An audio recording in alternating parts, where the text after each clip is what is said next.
i suoi disturbi. Ma nelle ultime 48 ore la sua salute era precipitata. 2 giorni prima Nagare era riuscito a parlare a quattro occhi con il suo medico curante per chiedergli in confidenza quale fosse la sua opinione. Francamente, non sono sicuro che il cuore di sua moglie riesca a sopportare la gravidanza. Le nausee mattutine cominceranno a partire dalla 6ª settimana e se sono troppo forti dovremo ricoverarla. Se decide di avere il bambino, deve sapere che le probabilità che sopravvivano entrambi sono molto basse. Anche se dovessero superare il momento della nascita, il corpo della madre ne risentirebbe pesantemente. Sua moglie deve capire che le sue aspettative di vita si ridurranno drasticamente. Di solito, aveva proseguito il dottore, le interruzioni si effettuano tra la 6ª e la 12ª settimana. Nel caso di sua moglie, bisognerebbe intervenire il prima possibile, se dovesse decidere di interrompere la gravidanza. Tornato a casa, Nagare le aveva raccontato tutto. Ma Kay si era limitata ad annuire dicendo «Lo so». Dopo aver chiuso la caffetteria, Nagare si sedette tutto solo al bancone, lasciando accese solamente le lampade da parete. Tanto per distrarsi, si era messo a piegare a forma di gru dei tovagliolini di carta e aveva allineato sul bancone una fila di minuscoli animaletti. L'unico rumore che si sentiva era il ticchettio degli orologi a muro. L'unica cosa che si muoveva erano le mani di Nagare. Sono Laura, di Carla Signoris, dal libro Meglio vedove che male accompagnate, edito da Burr, vi leggerò il capitolo Madri immortali. Che spettacolo mia madre! Ha 90 anni ed è perfettamente lucida, curiosa, vivace, spiritosissima, capace di affermare le proprie opinioni con passione, difenderle con tenacia, imporsi con l'ardore della barricadera. Insomma, una gran rompicoglioni con 1000 interessi, dal calcio alla politica allo showbiz. Non sarà un premio Nobel come Rita Levi-Montalcini, ma fisicamente è molto somigliante. Una donna perfettamente autonoma, alla quale la forza e lo spirito rendono il dato anagrafico irrilevante. Fino a quando, 3 settimane fa, la mia mamma si è rotta un femore. Succede, lo so, ma improvvisamente il dato anagrafico si è mostrato in tutta la sua banale, ineluttabile evidenza. Mi sono sentita tradita. Possibile che io, che ho quasi l'età per rompermelo il femore, fossi ancora tanto infantile da pensare mia madre, non dico eterna, ma certamente indistruttibile. Possibile che io pensassi davvero che quella dorata scassaballe fosse fatta di titanio. Possibile che nel mio cervello la rottura del femore fosse prevedibile per le madri di tutte le mie amiche, ma non per la mia. Possibile che la notizia dell'incidente mi abbia colto impreparata come quando, per la prima volta, mia madre mi mandò dal dentista senza accompagnarmi perché ormai ero abbastanza grande da affrontare la paura in solitaria. Cazzo, me l'hanno operata a fatica, me l'hanno rimessa in piedi e me l'hanno restituita con davvero qualcosa di titanio addosso. L'ho portata a casa mia e insieme stiamo facendo la riabilitazione. Lei per riprendere a camminare, io per riprendermi dallo shock di non poter essere più solo figlia. A tratti lo sconforto ci coglie, forse abbiamo sottostimato il tempo necessario. Sarà lunga ormai, lo so, anche lei lo sa. E qualche volta piange. Non piangere, mamma, sono più felice quando mi sgridi, ti prego, litighiamo un po'. Vorrei che litigassimo per sempre. Eccomi qui a guardarmela mentre dorme, con la tenerezza e l'amore con cui guardo i miei figli. Nel lettone della camera degli ospiti il suo corpo sottile sembra ancora più esile. Mi sembra un uccellino da proteggere e difendere.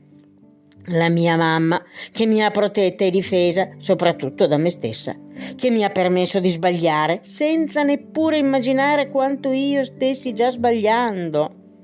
Che mi ha sgridata, tuttora mi sgrida, come se ancora fossi piccola, e io piccola lo sono ancora, davvero. Mi avvicino, come a specchiare il mio volto nel suo.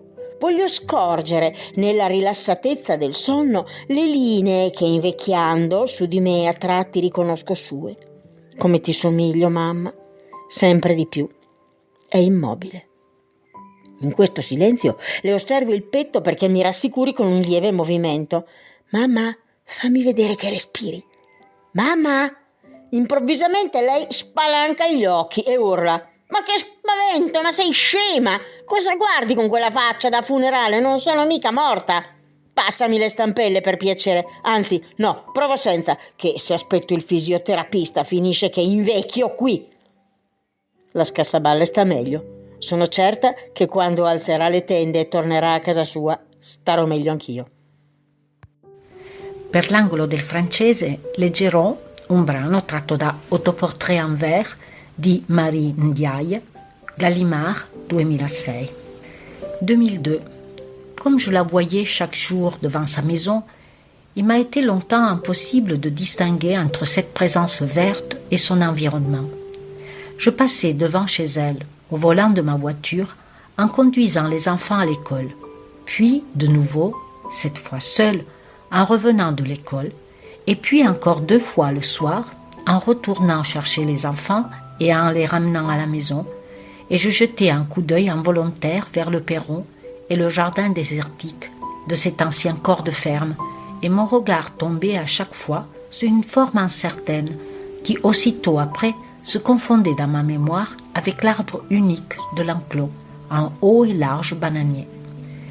Je passais donc devant chez elle 4 fois par jour, et je la regardais et je ne la voyais pas, et cependant une obscure insatisfaction m'obligeait à tourner la tête de ce côté. Pourtant, je ne remarquais rien, jamais, qu'un beau bananier insolite.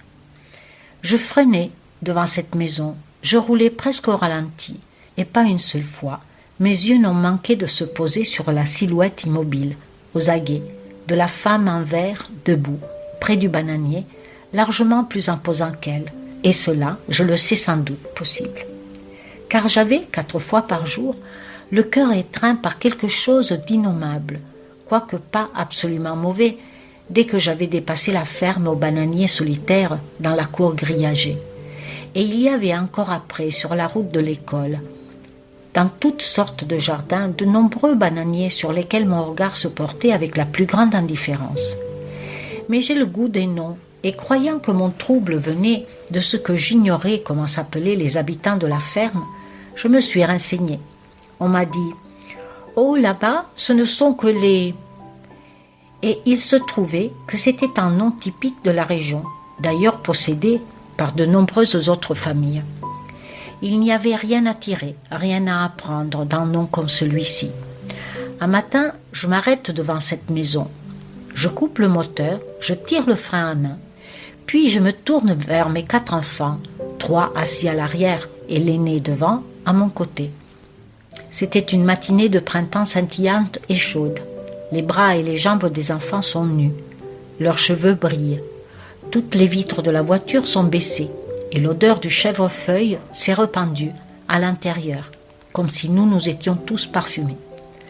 Mais la peau de mes enfants, de leur cou, de leurs joues, sent naturellement le chèvrefeuille. Je leur souris à tous, avec ce plissement des yeux qui annonce un nouveau jeu. Ils sont encore petits, je leur chuchote. Regardez bien ce bananier. Est-ce qu'il y a quelqu'un ou quelque chose auprès de ce bananier?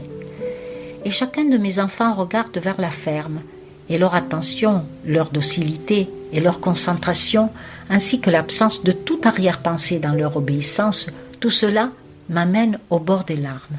C'est autre chose, également. C'est aussi bien sûr la proximité de ce bananier aux feuilles si larges que l'une d'elles suffirait à envelopper le plus jeune de mes enfants. C'est aussi l'imminence d'un éclaircissement. Une poussière dorée flotte au-dessus de leur tête. Leur front est courbe et serein, leur nuque encore pâle. L'ai-je dit? Les bras et les jambes de mes enfants sont nus, car l'air est tiède, grisant. Ils étaient vaguement déçus. Il n'y a rien du tout auprès de ce bananier, ils ont chuchoté. Sûr? Ai-je demandé. Un frisson m'a parcouru le dos. Sûr? Ont dit mes enfants avec une certitude limpide. Je remets le moteur en marche, j'embraye, et je démarre un peu vite, sans un dernier regard vers la cour. Je me mets à chantonner « You're the one I need ». Et quand je m'en assure Dans le rétroviseur, je constate que mes enfants, qui sont des êtres sans calcul, sans effroi, sont contents, qu'ils ne pensent plus au grand bananier. Ils ne pensent plus à cette ferme désolée. Ils ne pensent plus à ce qu'ils n'ont pas vu auprès du bananier. Nous roulons doucement, seuls sur la petite route, dans l'haleine odorante de plus en plus chaude d'une bouche immense. C'est ainsi que je vois les choses. Cependant, je me tais. Sûr ? Ai-je demandé à mes enfants, l'échine soudain glacée. Et puisque mes enfants ne s'amusent jamais à me tromper, comment pouvais-je ne pas les croire ? Mais comment aussi bien pouvais-je leur répondre que je venais de voir, moi, pour la première fois, de discerner, tout auprès du bananier, une femme en verre ? Comment pouvais-je leur dire qu'il me paraissait improbable qu'ils ne voient pas aussi distinctement que je la voyais maintenant, cette femme en verre qui, pourtant, je le savais, jusqu'à ce matin avait échappé non à mon regard mais à ma conscience. Je me dis alors, la femme en verre a toujours été là. Chaque matin et chaque après-midi, elle est là, postée sous le bananier. Et elle nous regarde passer au ralenti devant chez elle. Elle me voit qui la regarde sans la voir. Ce que je ne sais pas, est-ce qu'elle m'attend ? Éprouve-t-elle un certain dépit, une certaine peur à n'être pas repérée ?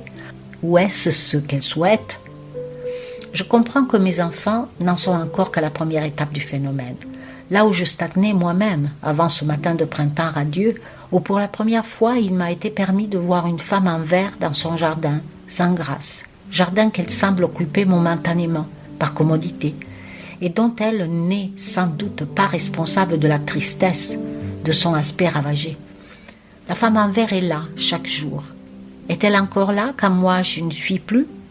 Sur ce point, je ne peux évidemment interroger mes enfants. Ou peut-être que si. Mes enfants aux jambes nues, aux bras parfaits, sont des êtres sans malice, ce qui suppose, ce qui pressentent. Ils me le diront.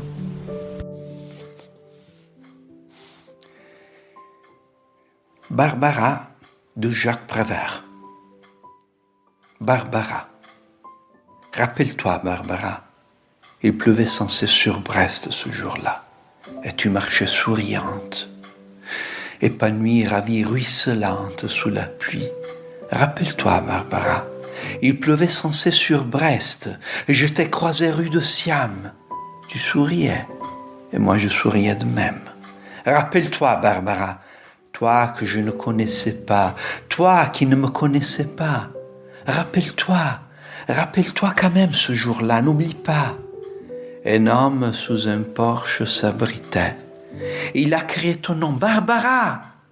Et tu as couru vers lui sous la pluie, ruisselante, ravie, épanouie, et tu t'es jeté dans ses bras. Rappelle-toi cela, Barbara, et ne m'en veux pas si je te tutoie. Je dis tu à tout ce que j'aime, même si je ne les ai vus qu'une seule fois. Je dis tu à tout ce qui s'aime, même si je ne les connais pas. Rappelle-toi, Barbara, n'oublie pas cette pluie sage et heureuse sur ton visage heureux, sur cette ville heureuse, cette pluie sur la mer, sur l'arsenal, sur le bateau de sang. Oh, Barbara, quelle connerie la guerre! Qu'es-tu devenue maintenant? Sous cette pluie de fer, de feu, d'acier, de sang, et celui qui te serrait dans ses bras amoureusement, est-il mort, disparu ou bien vivant? Oh Barbara, il pleut sans cesse sur Brest, comme il pleuvait avant, mais ce n'est plus pareil, et tout est abîmé. C'est une pluie de deuil terrible et désolé. Ce n'est même plus l'orage de fer, d'acier, de sang, tout simplement des nuages qui crèvent comme des chiens qui disparaissent au fil de l'eau sur Brest et vont pourrir au loin, très loin de Brest, dont il ne reste rien.